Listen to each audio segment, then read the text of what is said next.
Hello and welcome to the conversation. You're with India Post Live, India's first news conversation web TV. We'll be discussing cricket, of course, the IPL games that have happened on the weekend. But really, what was the difference between the winning and the losing side over the weekend on the four matches? Let's find out through this report.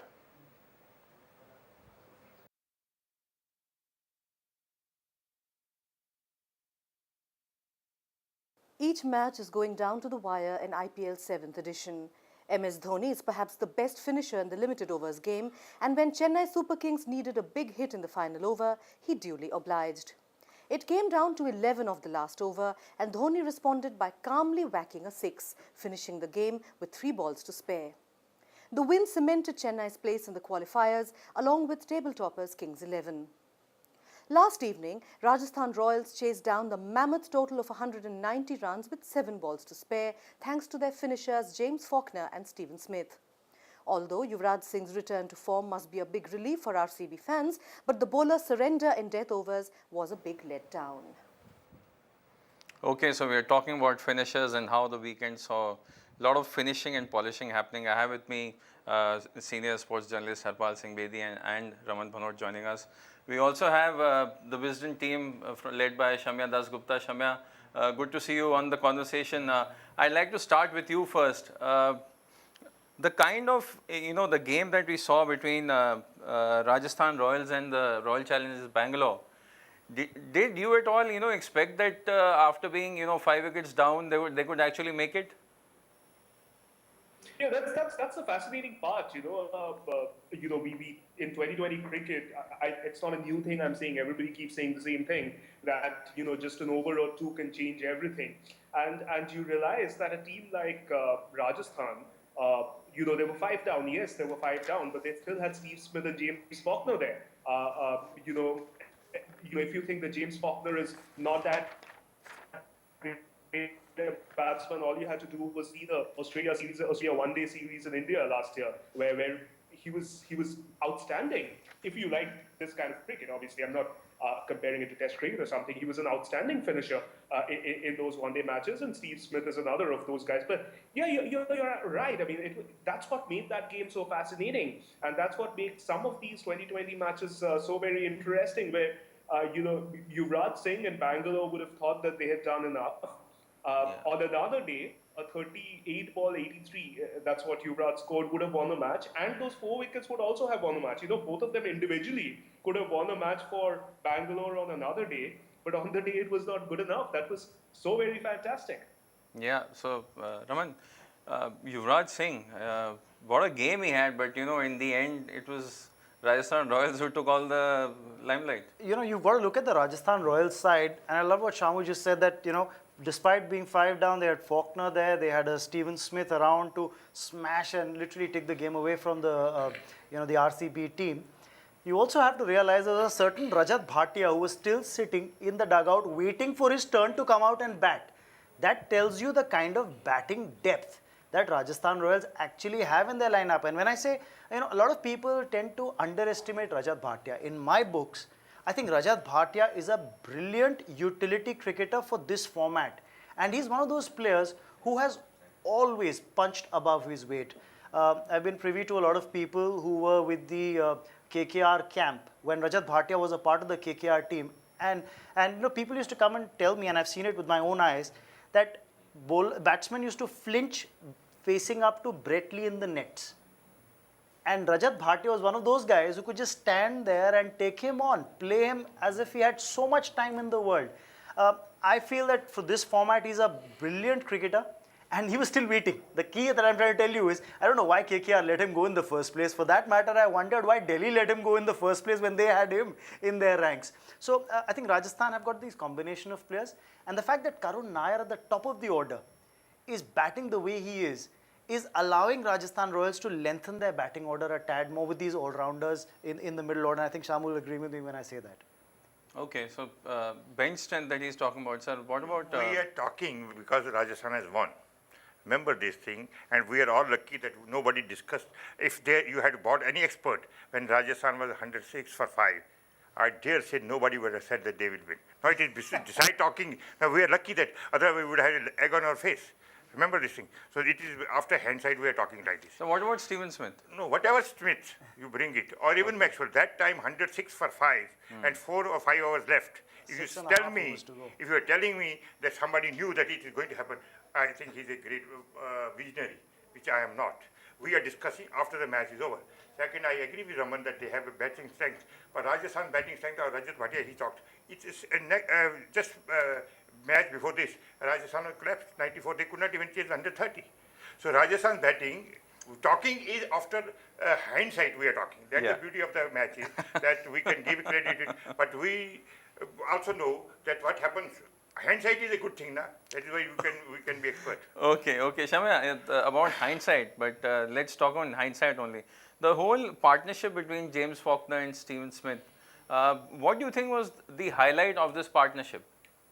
The highlight of that partnership, apart from the great hitting, was something that we knew, a lot of us felt, no, I won't say knew, without hindsight, which is that Bangalore at the auctions picked a terrible bowling attack. I don't think that's something we need hindsight for, Harpalji will agree, because they used up all their money for 4 outstanding batsmen, Chris Gale, Virat Kohli, AB de Villiers and Yuvraj Singh. It's unfortunate for them that Virat Kohli and Chris Gale haven't really come to the party. Yuvraj really had just 2 good games and 7 poor games. AB de Villiers has done well off late, but didn't start too well. But I don't think any IPL team would choose Varun Aaron or Ashok Dinda as 2 of their top 3 pace bowlers in a 2020 match. Therefore, yes, Steve Smith and James Faulkner were brilliant. They know the game. They're modern generation batsmen who just know the game. And fast bowling to Australian batsmen of that caliber is never really going to work. Ask What Ishan could Sharma. work, Absolutely. Stokes Smith. Shamu, you're Yeah. absolutely right. Ask Ishan Sharma. He'll vouch for what Faulkner can do to you. Absolutely. Absolutely. That's why you need someone like Rajat Bhatia, in fact. Yeah. Not necessarily Bhatia, but people who can mix it up, who can just confuse the batsman a little bit. Some of those mystery spinners we have these days, Sunil Narayan, or even the Indian ones like Yuzvendra Chahal or Akshar Patel. Bowling fast and straight and bowling even faster when they get hit is hardly the way to go against Australian batsmen of the modern generation, especially who are just. That's their game. You're playing into their hands is what Rajasthan did, which Bangalore bowlers did. But the way they have bought players, there is no method in madness. Barring Rajasthan and Punjab, everybody went haywire. They didn't know what to do, why they bought the players. Even the players didn't know why they are getting so much money. Players must be confused. And come to think of it, look at Delhi, the team they have picked up. No, I think- it is neither here nor there. Why they have picked up the team? Chennai are another team who've actually sorted Chennai- their no, act because Chennai- they had the core. Raman, I'd they say- retained the core, na? Lisa, They they retained had, the core. they Yeah. had the core, but look at the additions they made. You see, they let go of a fading Mike Hussey. You look at the opening batsman Hussey is now a think exactly, tanker in exactly. Mumbai. Now that's what I'm trying to say. That's what I'm trying to say. That even Chennai made very wise picks. You had the option to retain players. Every team had it. Some teams, I mean, even Kings 11 Punjab, for all the new players they picked, they retained a Manan Vohra. Has he played a single game this season? I mean, he was one of those surprise retentions for Kings 11 that is Punjab. there. Sir, Having there, but what sir- I'm saying is that there is no method in madness. That people just went for. This is my view. You can disagree. Raman can disagree. Some people went for glamour. Some people just went to be there to be seen, and they put in money. It is like in that Trishul, that film where Amitabh Bachchan says that buy this man, I have to buy the same thing. They went like I'm told, and this is what the media says that sometimes Shah Rukh Khan used to ring up and say you have to buy this man, you have to buy Shami, how much he costs, and they spend all the money on Shami. And when it comes to Raman, there is hardly any money left. So what happens is this type You're a of lucky guy, Shamya. this type of buying and selling in auction in IPL makes no sense at all. And the people who are sitting there, and they may be great cricketers, does not mean that they know everything. Remember, Okay, this my sir. our thesis has been a truck driver cannot drive a Ferrari. You may be a driver, same way a good cricketer, old cricketer does not know. It is not necessary to know everything. I don't know. I have never covered T20 before it started. So I cannot claim that I am expert in T20. So the people who are sitting and buying players, they have no knowledge to whom to buy. But now, I mean, sir, IPL is in its 7th edition. I'm sure 7 years is a long time for people to understand. I'll come back to, buying and selling. Yuvraj Singh, I mean, the highest paid player for the IPL, Raman, but his performances, as Shamya was saying, only two purple patches out of 9 games. Look, there's something we talked about in one of the shows earlier, which was the fact that you look at the kind of impact a player can make and can he turn the game around for you. Yuvraj wasn't really a test player for India, in the true sense of the word, like some of the greats have been. There was a time he might have been given a longer rope when he wasn't, but post that, whenever he got his chances, was sporadic. Yeah. As far as one-day cricket is concerned, ever since he's come back after his illness, he's had a few great showings for India. But that, He's fitness not the is same. the fitness and the demands of international cricket have been such that his body probably isn't really up there to take it on a consistent basis. So the T20 format I thought was best suited for him.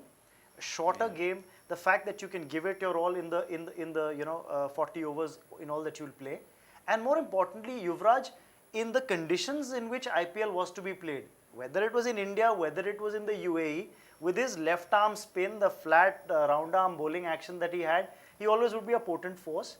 As a batsman with the smaller boundaries given Bangalore and the Chinnaswamy Stadium, which is known for the thin air and the number of sixes you can hit, you thought Yuvraj was a value buy. And even if he could perform in, let's say, a total of 14 games to be played, if he were to perform in 6 of those 14, and I'm taking a percentage here, which is only a 40% success rate for Yuvraj, I think RCB would have been happy. His first knock, which Shamu talked about, the 2 good innings that he's had, the 83 odd and a 50 odd that he got earlier, that 50 odd, the first big score that he got in the IPL this season, was a scratchy knock. Yeah, He it was started on the off leg the first, side. the first 2-3 overs that he was there, he looked really scratchy, he looked out of sorts. Once he survived that 10-12 ball spell, then he looked the Yuvraj of yore. He got the balls on the leg side, and we all know what he can do to those. So I just kind of feel that it upped his confidence. And this innings, fair enough, they'll take it, albeit it's come in a losing cause. But I think they want 5 such innings from Yuvraj Singh in the entire season. I have my take here. Sir. Remember, IPL is based on EPL. Now, now if you lose 32 matches in EPL and start scoring last 6 matches, make no difference. It makes no sense even if you score hat-trick in every match. Suppose if you lose, according to Raman, if you lose first 8 matches. I'm not saying you lose. I'm saying Yuvraj is required to score in 6. So The team would be happy if he gets 6 in. No. Remember, now if Yuvraj starts scoring from now onwards, it makes no difference to Bangalore's fate. It is sealed. The question when to score. See, the question is after losing 9 matches, if you score 5 centuries, even if you score 5 centuries in 5 matches, it makes nothing. When you are supposed to score, you should score. It is because It's like a 5-game test match in which you lose 3 and then you score. So the question here is that when you have been bought at such a heavy price, you are supposed to perform at a time when the team needs you. Now, yesterday But what about Gale and Kohli remember, as at the saying. moment you're discussing Yuvraj. That is, even Gale, I told you that 175 is a curse for him. That 175 is, it has become a curse. You take a record. What he has done after that. That 175 is not, let him go anywhere. So, Gale and Virat Kohli, I think sometimes you have a lack of form. I just add something here to what Mr. Bedi is saying, that 175 a curse for Gale. Remember why the IPL became so big? Why did it have such a huge impact? The first game of the IPL, season 1, let's go back to that. There was a certain Brendan McCullum who came out to bat and got a 150 odd. If you remember that knock, it set IPL alight. It set the tone of what has followed in the last 7 years. What happened to Brendan McCullum? I mean, if that's the curse, he carried that curse. But the fact is, Pandey. You can't get a 150 every time you come out to bat. But a 60 odd for like he's scoring now for the Chennai Super Kings, that 60 odd is also worth its weight in gold, given the circumstances of the match. Okay, we'll move to the next game that happened last evening. I'll come to you, Shamya, for that. Silent performers as far as Kolkata is concerned?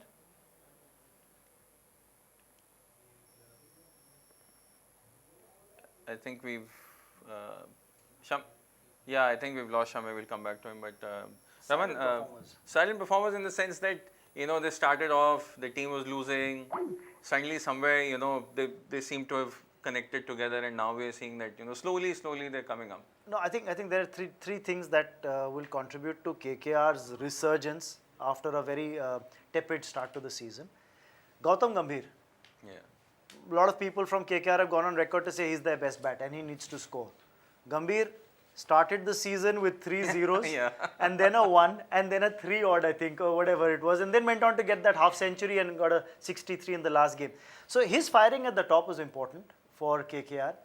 Two, I think what they've done is tinkered with their opening slot a lot. They started with the Callis opening as well. Now they've got Robin Uthappa at the right slot. Yeah. And Uthappa scoring at the top, scoring some quick runs, is allowing Gambhir to settle in and play his own game. And I think that's what's helping KKR. Okay, we got Shamya back. Shamya, we were talking about KKR. As Raman was saying, you know, the top slot, the opening pair of Gambhir and Uthappa, is it? Do you think that they've finally got the formula right? For the moment, yes, it does seem so. I'm actually quite a fan of Robin Uthappa. I love the way he bats, and I'd like to see more of him as often as possible. But that aside, I think, you know, you look at Kolkata's win, you look at Rajasthan's win. I think you are reaching a stage where, like you said, you know, it's been 7 years of the IPL, and I think everyone is becoming slightly wiser about certain things. Maybe you'll disagree because a couple of big teams like Bangalore or Mumbai haven't really done well, so you can always argue that they haven't become wiser. But let's leave that aside. You know, big hitting is not the only way to win an IPL game. Exactly. You can have a Gale and a De Villiers and a Yuvraj and a Virat Kohli, but you also need a couple of good bowlers in there.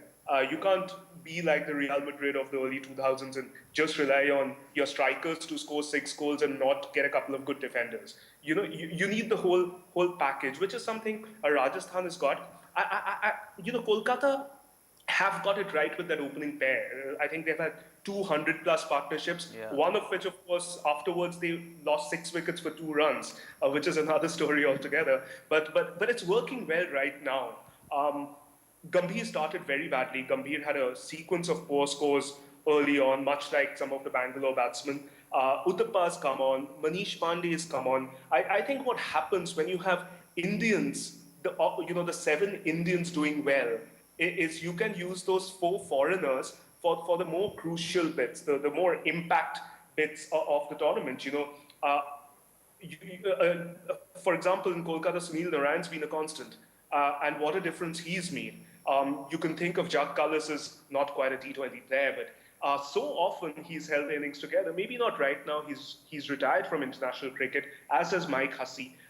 They might not be quiet in ability touch or at the peak of theirs anymore. But they are crucial cogs in the wheel and they can contribute in various ways. Kolkata, it's coming together and that's a good thing from their point of view. But, you know, I still don't think they look good enough to go the distance. You know, they might get into the playoffs, but, you know, teams like Chennai, I'm not so sure about Punjab, but certainly Chennai and Rajasthan have looked the most solid and complete of all the teams. Why I say not Punjab is because I think they're too heavily dependent on 2 batsmen, despite Virendra Sehwag's innings the other night. I think Maxwell and Miller have dragged them a long way. I don't know. You know, if it goes wrong, Punjab could go wrong. There's one Okay. more thing, Shamu, that I'd love to add to what you're saying here. And that is that in batting, they've relied on these 2 or 3 batsmen, but their bowling has relied so heavily on Sandeep Sharma getting them the wickets at the top. You know, he went wicketless in that match yesterday. He didn't have a wicket, 4 overs, none for 32, and you could make out the difference. He is such a bowler, again, one of those underrated cricketers, and because he doesn't really have that kind of pace, he relies a lot on swing, people tend to take him very lightly. But what he's done for Punjab this IPL season has been tremendous. He's got them the wickets, he's been the unsung hero more often than not. And Akshar Patel. And Akshar Patel, absolutely. And But what you people are saying that the Punjab may slip, but Punjab is not likely to slip because they need only 1 victory to go through to the last 4. After that, what happens is different. Yeah. But at the moment, the way they have started it, that is what my contention has been. You have to have a good start here in the league matches. If they have got, now they have enough bank balance to spread. Even if they lose 2 matches or even 3 matches, they are still in. Unless they lose all the matches, other teams come up. That is look like. But yesterday's match, which I think it was an Indian-dominated match, first match in the league where Indians showed whether it was Sehwag 70 runs or odd and other 3-player Indian and the bowling. No other match was so dominated by Indian as yesterday's match. That was the most important thing to look at, because Manish Pandey there, Uthappa there, Gambhir there, Sehwag there, even the bowling, mostly the Indians there. So overall, an Indian show yesterday, in which Calcutta won. But where they will go from here, that is the question. They, as all Raman and Sharma said, that Gambhir has started clicking, but it may be a bit too little and too late, because he started clicking at 9 matches and 8 points, and Hyderabad, 8 matches, 8 points. So there is a very neck and neck race between these two teams, who will overtake others. And interestingly, all the Delhi players are now like Virat Kohli. Now yesterday he opened the inning. Gautam Gambhir, he opened the inning. Sehwag, he opened the inning. Shekhar Dhawan, he is likely to open the inning. So everybody is now leading from the front, but it's, I think, a bit too late. Okay, so we'll move to the other matches. Shami, I'd like to come to you. You made an interesting point about, having more of utility players and then saving the money, to buy a couple of those extra special players that have happened. But if we come to Hyderabad and, we talk about the Sunrisers Hyderabad, where do you see, do you see Hyderabad as a utility team, or, again, one of those teams which has not been consistent? I think you need a mix. I think you need a mix, and I think teams need backups for every big position. I think it's difficult to say because there is no formula. To answer your question, there really is no formula. So I'm just going to try to get through this using a bit of common sense, which is that when you have, much like Bangalore again, Shikhar Dhawan, Aaron Finch, and David Warner as your top three, you would want one of them or two of them to play big knocks and one of them to stay till the end of the innings, bat 20 overs. That has to be the formula when you have three big, expensive star batsmen in your lineup. Shikhar hasn't had a good run yet. He's got those 30s, but that's just a 30 and not more. Finch has got a couple of good knocks. Warner's got a couple of good knocks, but except on a couple of occasions, they haven't really come together and done that. Bat till the end, control the innings, accelerate in the end. They have a Darren Sammy or a Karan Sharma who can hit a couple of sixes in the end, but they're not people who are going to score 60 runs in 4 overs. They can contribute 20 in an over, but I don't think they're capable of sustaining that sort of power hitting. What made Hyderabad tick last year was their bowling, with Stain and Ishant Sharma and Amit Mishra and Karan Sharma primarily and the backup bowlers. They have got Bhuvneshwar Kumar this time, which is a huge addition, and he's made a difference. But Ishant has been off the boil, not just in the IPL, but otherwise also. I don't know, but I'd assume that his confidence isn't at an all-time high. Amit Mishra's had a poor run, and Amit Mishra's recent rise, a lot of it had to do with what he did in the IPL. Of course, he did well afterwards also when India went to Zimbabwe and so on, but it was the IPL that probably gave him that confidence and the morale boost. That's not worked for them. And that's where backups are necessary. I don't know if you can back up for the failure of your number one batsman, your number one spinner, and your number two pace bowler. I don't know if you can really do that. That's asking for too much. But if three of the important cogs in your wheel don't function, you know what happens, really. And that's what's happened to Bangalore or Mumbai as well, and Delhi. Okay, so I'd like to bring in Raman. The point that Shamya was making about bowlers not clicking for Sunrisers Hyderabad. Amit Mishra, he had a great run in the T20 World Cup, and then suddenly we see he's just off the radar. I think there are two things that have worked brilliantly for Amit Mishra in the last 1.5 years. He's got one of the most brilliantly disguised googlies in world cricket today. And that is the ball that has got him maximum number of wickets. If you look back at last season, IPL specifically, he bamboozled the left-handers. The moment there was a lefty in to bat, the captain used to toss the ball to Amit Mishra, whether it was a power play over, whether it was the back end of the overs. And Mishra's googly was literally unreadable. It was the one that will pitch and spin away from the left-hander, simple stumpings, and the guy was just walking back to the hut. This season, he hasn't been able to control that as well. I'll just give you specifics. We talk a lot in general about what has gone wrong. That's the specific thing that hasn't worked. So a lot of times he's tried the googly, he's actually ended up bowling full tosses. And that's been carted around the park. So that's something that he needs to get his act together in. Having said that, the other teams have also realized that Amit Mishra is one of the bowlers who's the key linchpin for the Sunrisers Hyderabad. So they try and play him more carefully. And that's why he's not getting wickets. If you look back at the last game, he returned figures of 4 overs, none for 13, the last but one match. Those are the bowling figures that he had. You look at Karan Sharma, he's doing his job brilliantly. So it's just the wickets column that's becoming bare.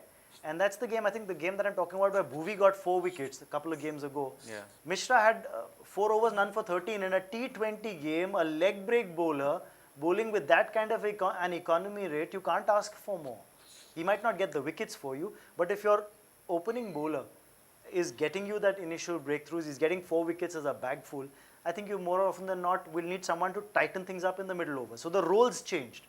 There are games when Amit Mishra's role is to pick wickets. In that game, I think his role changed to being a containing bowler, tighten the screws, curtail the flow of runs. And for a leg break bowler to do that, at times gets difficult. Okay, so maybe we're being slightly more tough That's my reading For about me, it. I think with Shamya and Raman, they are talking technical words. I believe that T20 basically is a lottery. And it is like a Bollywood movie. You go and see it and say, don't challenge Bollywood movie how a hero can hit 9 people. Because you start challenging that, then you don't enjoy. Same way, if you had talked all these technicalities, which Raman has said very beautifully and Shamya has, then nobody can explain how you can score 85 runs in 5 overs. Whatever the bowler. Okay. See, the question here is that what happens is, even you have the greatest bowler here and good bowlers like Amit Mishra, look at Harbhajan Singh. Look at others. Harbhajan also is not conceding run. It doesn't make no difference to the other team as long as they are winning. So if they can while away 4 overs or 24 balls, fine enough. Then they are going to hit others. So what happens is that neither you are getting wickets, you are not, neither you are stopping them from scoring. Sorry, That's a problem. Mr. Bedi, I'll just come back to one more point here. I'll hark back to the traditional Australian example, where a Glenn McGrath used to be on the button, consistently bowling length, keeping the batsman on the back foot, and not getting as many wickets, not getting as many wickets, but keeping things quiet. And then you had a Brett Lees of the world bowling express pace and cleaning things up. We are talking That's a 2020. combination. What you are Sir- talking is you are talking a traditional cricket, which is or even one day we are talking here a lottery cricket where Okay, sir. anybody can hit a judge. Say in the lottery, sir, who would you pick? No, What is your I pick picked now? I picked 2 teams which both flopped. So I Okay. won't pick anybody. Come on, I sir. started that Mumbai India will win. Okay. You'll see what happens to me. And I said Delhi Daredevil with the dark horses, see what happened to them. So I do not want to pick up anything. Okay, I'll bring in Shamya. Last comments. Who is going to be your pick? Who would you pick to be perform through the tournament now? You're asking in terms of a team? Yeah, in terms of the team, and why do you think so? But at the moment, it does look like Chennai and Rajasthan. I think they've looked the most complete team so far. I wouldn't put it past Mumbai or Delhi, looking at some of the batsmen that they have to make a late surge, but they might have just left it for too late. Chennai, Rajasthan, obvious choices. They're in the top 3. They're doing well. Punjab, by virtue of what they have already achieved, will probably go through to the last 4. But I don't know beyond that. And that 4th slot is the interesting one because there's a bunch of teams that are clustered together. And even the Mumbais and Delhis and Bangalores are not too far behind. They're probably just 2 wins behind a Kolkata or a Hyderabad. So that 4th spot could get very interesting. All the we've done the blaming people, we've done the criticizing of stars and everything else. But it's around the time that, a couple of those stars. Look at a Virat Kohli, 3 ducks. 5 single-digit scores. He gets it right in these last 5 matches, and Bangalore could be in the playoffs after all this. So that's the fun part, and that's probably one of the things to look out for in this last home stretch of the IPL, with the election results thrown in between. Okay. Well, Shamya is just taking the words out of my mouth because my favorite team was RCB, and they've just got 2 wins. Your take, Raman? I'd say, it's pretty much even Stevens. I'll go with what Shamya's just said in terms of teams. I would fancy to make it through Chennai and Rajasthan. I would love to see who makes the cut for the finals.